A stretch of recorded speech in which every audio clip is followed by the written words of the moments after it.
I'm Joe. Standing here in the aftermath of the will reading, I can still feel the tension in the air. My father, Robert, is standing in the middle of the room, his face drained of color, as the truth about his actions is laid bare. The room is silent, and the weight of what has just happened presses down on me. It all started a few weeks ago when I received the devastating news. I was at the hospital, charting vitals at the nurse's station, when my phone buzzed. It was my father telling me that my mother, Emily, had collapsed. I rushed to the hospital, my hands shaking on the wheel. When I arrived, she was already gone. A massive stroke. My father was already there, signing the paperwork. He seemed so calm, as if he was just closing a business deal. He had already chosen the casket, the visitation window, and even the flowers. He picked white lilies, even though my mother hated them. She loved yellow daisies. That night, I went to my parents' house. I sat in my mother's bedroom, surrounded by her things. Her reading glasses were still on the nightstand, and her library book was open, face down. But her bedside drawer, the one she always kept locked, was empty. The little brass key she wore on a chain was gone. It was as if she had been erased from the house in just a few hours. The next day, when I went back to help plan the service, I found a strange woman in the kitchen.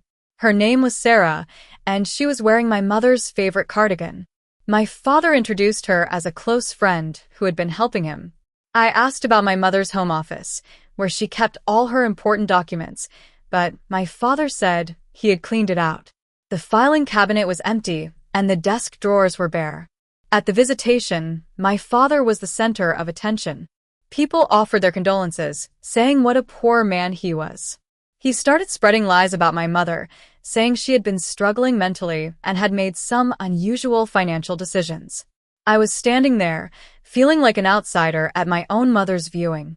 Then, in the parking lot of the funeral home, a man named Mr. Thompson approached me. He was my mother's attorney. He told me that my father had been lying to me my whole life. There was a second will, and if my father found out I knew about it, I was in danger. He gave me a key to a storage unit and told me to check it that night. That night, I opened the storage unit. Inside were 3 boxes. In the first box, there were 12 leather-bound journals. In the second, there were bank statements, insurance documents, and a photocopy of the deed to the house. In the third, there was an envelope addressed to me. I opened the envelope and read my mother's letter. She wrote that my father had taken control of all the bank accounts early in their marriage. He had moved the $200,000 she inherited from her mother into a joint account and then transferred it to his own account piece by piece. He had also changed the beneficiary on her life insurance policy from me to himself, without her signature. I started going through the journals. My mother had been documenting my father's actions for years. When I was 6, he had asked her to transfer the inheritance for family management, and within a few months, the balance dropped significantly. When I was 8, he canceled my birthday party, telling me she was sick when she wasn't. He used me to build a wall between my mother and me.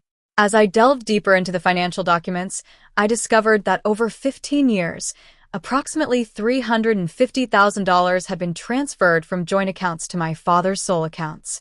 The transfers were structured to avoid detection. He had also changed the beneficiary on the primary life insurance policy without my mother's verified consent, and there were 2 forged signatures on banking documents.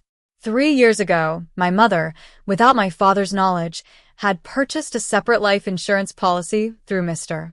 Thompson, naming me as the sole beneficiary. The day before the will reading, I went to my parents' house. My father was sitting at the kitchen table, acting as if nothing was wrong. Sarah was there, wearing my mother's garnet ring. I pretended to go along with it, but inside I was seething. We filed the second will at the county courthouse. Mr. Thompson explained that under state probate law, the later, dated will would take precedence. He also had a forensic accountant, M.S. Davis, review the financial records. On the day of the will reading, my father had turned it into a public event, inviting 30 people. His attorney, Mr. Harris, presented his version of the will. According to it, my father would get the house, the joint savings, and the life insurance, while I would receive a trust of $20,000 to be administered by him. I asked if I could say something. I calmly pointed out that my mother had worked hard for 30 years, inherited money, and paid into her life insurance for decades, yet everything was going to my father. My father tried to dismiss me, saying I was too emotional and not good with money. Just then, Mr. Thompson walked in. He presented the second will, which was dated 6 months after my father's. It stated that the house, the savings, and the separate life insurance policy would go to me, and my father would receive nothing. My father tried to claim it was a forgery, but Mr. Thompson had all the evidence. Linda, my mother's best friend, stood up and said she was a witness to my mother signing the will. She was clear-headed and determined. Mr. Thompson also played the report from M.S.